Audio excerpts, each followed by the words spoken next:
গেল কয়েক বছরে মার্কিন সাম্রাজ্যবাদীদের নজর পড়েছে দক্ষিণ পূর্ব এশিয়ায়। ভূ রাজনীতির এই খেলায় যে অঞ্চলের নাম দেওয়া হয়েছে গ্লোবাল সাউথ, মূলত দক্ষিণ পূর্ব এশিয়ায় চীনের আধিপত্যকে কেন্দ্র করে যেভাবে কৌশল সাজাচ্ছে মার্কিন যুক্তরাষ্ট্র এবং তাদের মিত্ররা, সেখানে ইন্দো প্যাসিফিক স্ট্র্যাটেজিকে ঘিরে চলছে নানা সমীকরণ। ভারতের সঙ্গে মার্কিন যুক্তরাষ্ট্রের কৌশলগত সম্পর্ক থাকলেও চীনকে ঠেকাতে এবার ভারতও পড়তে পারে বিপদে। বিশেষ করে বঙ্গোপসাগর কেন্দ্রিক আঞ্চলিক রাজনীতিতে মার্কিন যুক্তরাষ্ট্রের হস্তক্ষেপকে নিজেদের জন্য হুমকি হিসেবে দেখছে দিল্লি প্রশাসন। মূলত দক্ষিণ পূর্ব এশিয়ার দ্রুত বদলে যাওয়া ভূ রাজনৈতিক পরিস্থিতিতে বর্তমানে প্রধান এক কেন্দ্রবিন্দুতে পরিণত হয়েছে বাংলাদেশ মিয়ানমার সীমান্তবর্তী রাখাইন করিডোর। শুরুতে উত্তর রাখাইনে ত্রাণ পৌঁছানোর জন্য এই করিডোর চালুর কথা থাকলেও এর পেছনে রয়েছে অনেক গভীর কৌশল। সম্প্রতি এই অঞ্চলের ভূ রাজনীতি বিষয়ে একটি নিবন্ধ লিখেছেন ভারতীয় সেনাবাহিনীর দক্ষিণ পশ্চিম পূর্বাঞ্চল এবং কেন্দ্রীয় কমান্ডের সাবেক কমান্ডার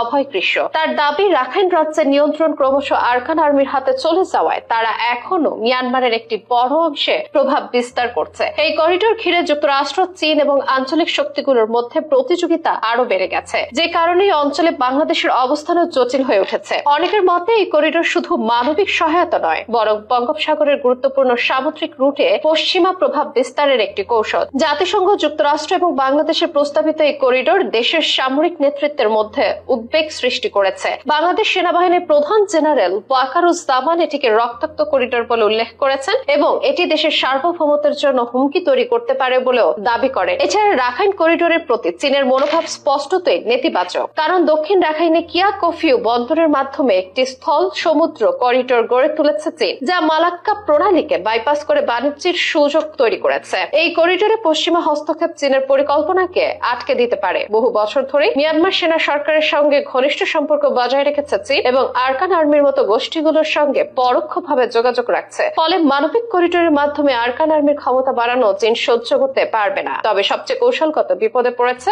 ভারত। একদিকে যুক্তরাষ্ট্রের ঘনিষ্ঠ হলেও রাখাইন বিষয়ে ভারতের অবস্থান অনেকটাই চীনের সাথে মিল রয়েছে, কারণ মিয়ানমারের কালাতান প্রজেক্টে বিপুল বিনিয়োগ করেছে এবং উত্তর পূর্ব ভারতের সঙ্গে যোগাযোগ বৃদ্ধিতে রাখাইনে শান্তি চায় ভারত, যে কারণে পশ্চিমা গোয়েন্দা সংস্থাগুলোর এই অঞ্চলের সক্রিয়তা ভারত মানতে পারবে না। ফলে এখন জেনারেল ওয়াকারের দৃষ্টিভঙ্গিকে গুরুত্ব দিয়ে দেখছেন ভারতীয় নিরাপত্তা কর্মকর্তারা। তবে যুক্তরাষ্ট্রে প্রকাশ্যে কোনো তৎপরতা না দেখালেও 2022 সালের বার্মা আইন এবং সাম্প্রতিক নীতিগত সহায়তা করিডোর পরিকল্পনার আড়ালে কৌশলকে স্পষ্ট করছে। ফলে আগামী কয়েক মাসের ঘটনা প্রবাহ দীর্ঘমেয়াদে বঙ্গোপসাগর অঞ্চলের ভূ রাজনৈতিক চিত্র নির্ধারণ করবে। যদি বাংলাদেশ করিডোর বাস্তবায়নে এগায়, তাহলে সেনাবাহিনীর বিরুদ্ধে প্রতিক্রিয়া দেখাতে পারে এবং দেশের অভ্যন্তরীণ ভারসাম্য নষ্ট হতে পারে। আবার যদি করিডোর প্রত্যাখ্যান করা হয়, তবে ভারত আর চীনের সঙ্গে একটি আনুষ্ঠানিক জোট তৈরি করতে পারে, যারা করিডোর প্রতিহত করতে সক্রিয় ভূমিকা নিতে পারে। বলে রাখা ভালো, রাখাইন করিডোর শুধুমাত্র একটি ত্রাণ পথ নয়, বরং এটি দক্ষিণ এবং দক্ষিণ পূর্ব এশিয়ার বৃহৎ শক্তিগুলোর প্রতিযোগিতার চিত্র।